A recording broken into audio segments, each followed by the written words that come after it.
bonjour à tous, c'est Biodog. Aujourd'hui, je vais vous parler d'accueillir un chien adulte à la maison. Donc dans la vidéo précédente, je vous ai expliqué comment on accueille un chiot à la maison.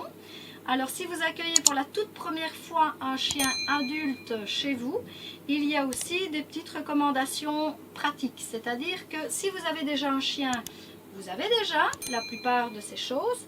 Par contre, il est possible que ce soit votre premier chien et que c'est justement un chien déjà adulte, donc on ne sait pas trop son vécu, etc. Mais vous allez faire en sorte qu'il se trouve de façon la plus confortable chez vous, qu'il se sente rassuré. Parce que la différence avec un chiot, c'est qu'un chien adulte, vu le passé qu'on connaît ou qu'on ne connaît pas, la première chose à faire, c'est de le rassurer. Donc, quand vous l'accueillez chez vous, évidemment, les besoins essentiels, je ne vais pas refaire toute la vidéo comme la précédente. Besoins essentiels, c'est la nourriture, les récompenses, un panier pour que le chien trouve un petit refuge, un petit lieu à lui. La cage, comme j'en ai parlé dans la vidéo précédente, et n'hésitez pas à aller la revoir, même s'il s'agit de l'accueil d'un chiot.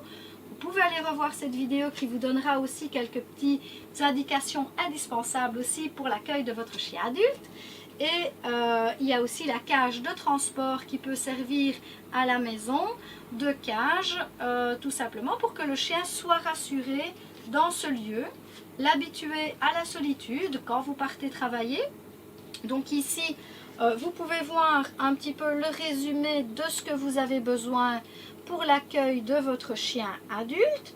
C'est la même chose que pour le chiot, vous avez besoin de 2 gamelles, une pour la boisson, une pour l'alimentation, des friandises, une laisse pour aller en balade, un harnais, parce que c'est bien plus intéressant le harnais et ça ne fait pas mal au chien au niveau de la trachée lors des balades, un collier pour pouvoir y attacher par exemple la médaille anti-puce, la médaille d'identification, car cette médaille d'identification c'est quand même très utile au cas où le chien vous échappe, il y a votre numéro de téléphone dessus.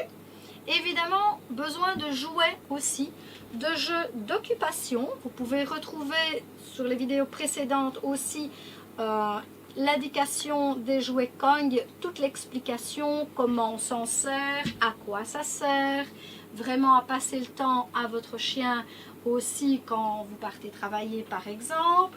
Un tel jouet, c'est très bien aussi, on peut y coincer des croquettes et de cette manière, eh bien, vous avez l'esprit tranquille quand vous partez et vous devez laisser votre chien à la maison.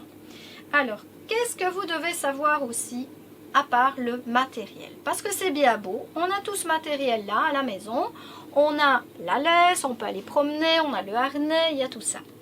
Eh bien, moi je dirais que la première chose, la première question à se poser avant même d'accueillir un chiot ou un chien adulte, c'est de se poser les bonnes questions. C'est-à-dire, est-ce que j'ai bien choisi la race de chien avec ma vie au quotidien?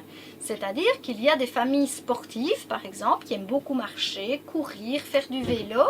Ils vont choisir telle ou telle race de chien, ou même des croisés, hein, peu importe, mais on va quand même tenir compte de la race qui fait partie du croisement pour s'orienter. C'est-à-dire que, je prends l'exemple d'un border collie, un chien très sportif, ça ne va pas bien convenir à quelqu'un qui est plutôt pantouflard, comme on dit toujours en riant, qui n'aime pas trop bouger de sa maison.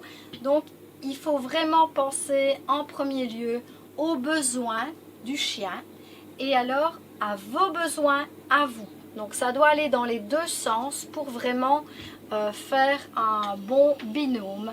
Donc posez-vous les bonnes questions, n'hésitez pas si vous avez besoin de conseils, je suis là aussi pour vous aider. Votre vétérinaire aussi peut vous orienter. Et puis si vous avez des questions, n'hésitez pas à les poser ici en commentaire. En dessous de la vidéo, vous avez la possibilité de commenter. Vous pouvez lire la description avec les renseignements pour le magasin, la boutique en ligne, la page Facebook. Donc tout ça, vous pouvez le lire en dessous de la vidéo. Voilà, donc n'hésitez pas à poser vos questions. Je reste vraiment à votre disposition C'est très important. Ça en va de toute la vie de votre chien. L'accueil d'un chien n'est pas quelque chose qui doit se faire de façon comme ça, sur un coup de cœur. Ça doit vraiment être réfléchi. Donc, soit un chiot, un chien adulte, vous faites une bonne action, vous allez chercher un chien dans un refuge, eh bien, n'hésitez pas, je peux vous guider dans cette action. En tant qu'éducatrice canine, je peux vous donner aussi des petits conseils par rapport à cet accueil. Voilà, je vous remercie de m'avoir suivi et n'hésitez pas à vous abonner pour continuer à me suivre pour les autres vidéos. Merci beaucoup, au revoir à tous.